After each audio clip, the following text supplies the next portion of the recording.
Praise the Lord. கர்த்தருக்கு மகிமை உண்டாவதாக.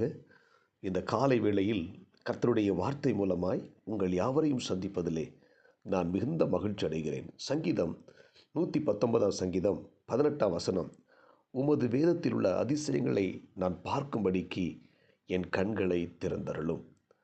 விசுவாச அப்போஸ்தலன் ஸ்மித் விக்கிள்ஸ்வர்த். சிலர் எபிரேய மொழியில் தங்கள் வேதாகமத்தை வாசிக்க விரும்புகிறார்கள்.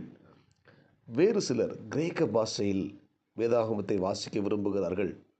ஆனால் நானோ பரிசுத்த ஆவியின் ஒத்தாசையோடு வாசிக்க விரும்புகிறேன் என்று அடிக்கடி சொல்வது வழக்கம். இதன் விளைவாக அதிசயமான வேத வெளிப்பாடுகள் அவருக்கு கிடைத்தன.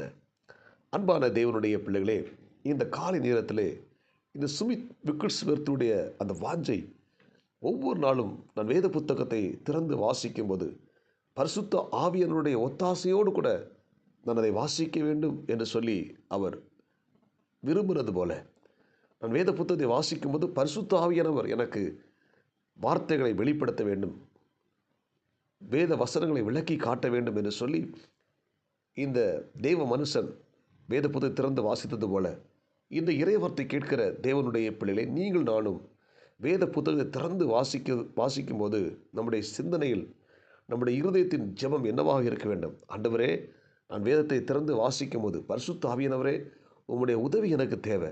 நீங்கள் எனக்கு வேத வசனங்களை விளக்கி காட்டுங்க, வெளிச்சத்தை காட்டுங்க, வேத வசனத்தில் இருக்கிற அதிசயங்களை பார்ப்பது என் கண்களை திறந்துருளுங்க, எனக்கு சொல்லிக் கொடுங்க என்று சொல்லி நாம் ஆவியானவரிடத்தில் கேட்போமானால், பரிசுத்த ஆவியானவர் ஒரு நல்ல ஒரு ஆசிரியரை போல நமக்கு வேத வசனங்களை விளக்கி காட்டுவார், வேதத்தின் மகத்துவங்களை காட்டுவார். எனவே இந்த இறைவார்த்தை கேட்கிற தேவனுடைய பிள்ளைகளே, நீங்களும் நானும் ஒவ்வொரு நாளும் வேத வசனத்தை வாசிக்கும்போது அந்த சிந்தையோடு கூட நாம் வேதத்தை திறப்போம். அல்லேலூயா. ஏதோ ஒரு கடமைக்காக வேதாகமத்தை திறந்து வாசிக்கிறது அப்படி இல்லாமல், பரிசுத்த ஆவியின் உதவியோடு கூட நாம் ஒவ்வொரு நாளும் வேதத்தை படிப்போமானால் நிச்சயமாக அது நம்முடைய வாழ்க்கையில் மிகப்பெரிய மேன்மையும் மிகப்பெரிய ஆசீர்வாதத்தையும் கொண்டு வரும். ஆமென். இன்றைக்கு நம்முடைய வேத புத்தகத்தை நாம் எப்படி திறந்து வாசிக்கிறோம், எதற்காக வேத புத்தகத்தை வாசிக்கிறோம் என்பதை நாம் புரிந்து கொள்ள வேண்டும். ஒவ்வொரு நாளும் வேத புத்தகத்தை திறக்கும்போது, ஆவியானவரே எனக்கு சொல்லிக் கொடுங்க, எனக்கு கற்றுக் கொடுங்க என்று சொல்லி நாம் வேதத்தை நாம் திறந்து வாசிப்போமானால் அது நம்முடைய வாழ்க்கைக்கு மிகவும் ஆசீர்வாதமாகவும் மிகவும் பிரயோஜனமாக இருக்கும். எனவே இந்த இறைவார்த்தை கேட்கிற ஒவ்வொரு தேவனுடைய பிள்ளைகளும் நீங்கள் வேத புத்தகத்தை திறந்து வாசிக்கும்போது பரிசுத்த ஆவியின் உதவியோடு கூட நீங்கள் வாசிக்க பழகுங்கள். நிச்சயமாக அது உங்களுக்கு மிகப்பெரிய ஆசீர்வாதத்தை கொண்டு வரும்.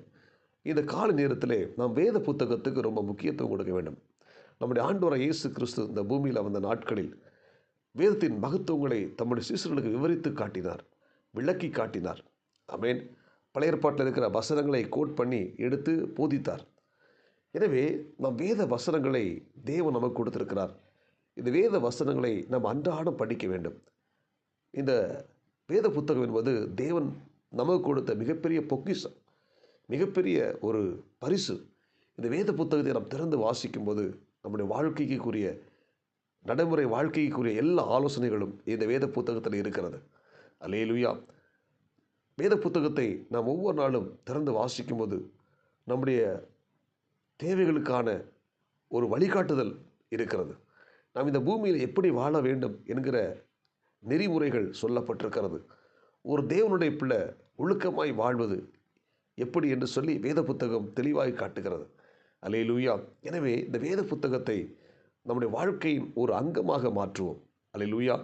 ஏதோ கடமைக்காக வேத புத்தகத்தை வாசிப்பதை நாம் நிறுத்திவிட்டு வேத புத்தகம் நம்முடைய வாழ்க்கையின் ஒரு அங்கமாக, ஒரு முக்கியமான பங்காக நம்முடைய வாழ்க்கையில் இருக்கட்டும்.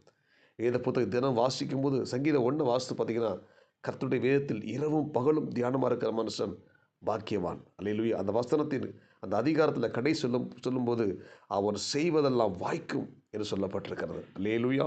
இந்த இறை வார்த்தை கேட்கிற தேவனுடைய பிள்ளைகளே, நீங்கள் ஒவ்வொரு நாளும் வேத புத்தகத்தை எடுத்து திறந்து வாசித்து அதன்படி நடந்து அதன்படி நீங்கள் காரியத்தை செய்வீர்களானால் நிச்சயமாக உங்கள் வாழ்க்கையில் மிகப்பெரிய மேன்மைகளை தேவன் உங்களுக்கு தருவார். எனவே இந்த இறைவார்த்தை கேட்கிற நீங்கள் ஒவ்வொருத்தரும் வேத புத்தகத்தை தினமும் எடுத்து படியுங்கள். வேத புத்தகம் ஒரு கடமைக்காக அல்ல, உங்கள் வாழ்க்கையின் ஒரு அங்கமாக இருக்கட்டும். துன்பப்படும் போது, வேதனைப்படும் போது, நெருக்கப்படும் போது வேத புத்தகத்தை திறந்து வாசியுங்கள். அந்த வேத புத்தகத்தை வாசிக்கும் போது நம்முடைய வாழ்க்கையில் வேத புத்தகம் நமக்கு மிகப்பெரிய ஆசீர்வாதமாகவும் மிகப்பெரிய ஆறுதலாகவும் அமையும்.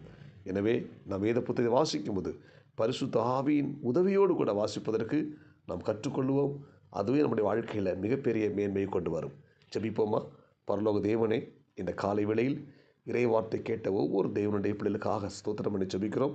இறைவார்த்தை கேட்ட ஒவ்வொரு தேவனுடைய பிள்ளைகளும் பரிசுத்த ஆவியின் உதவியோடு கூட வேத புத்தகத்தை வாசிப்பதற்கு ஆண்டவரே அந்த பழக்கத்தை ஏற்படுத்தி கொள்ள உதவி செய்கிறார்கள். இந்த இறைவார்த்தை கேட்ட ஒவ்வொரு தேவனுடைய பிள்ளைகள் கர்த்தர் ஆஸ்வதிங்க. இந்த நாளுக்குரிய கிருபை கொடுங்க.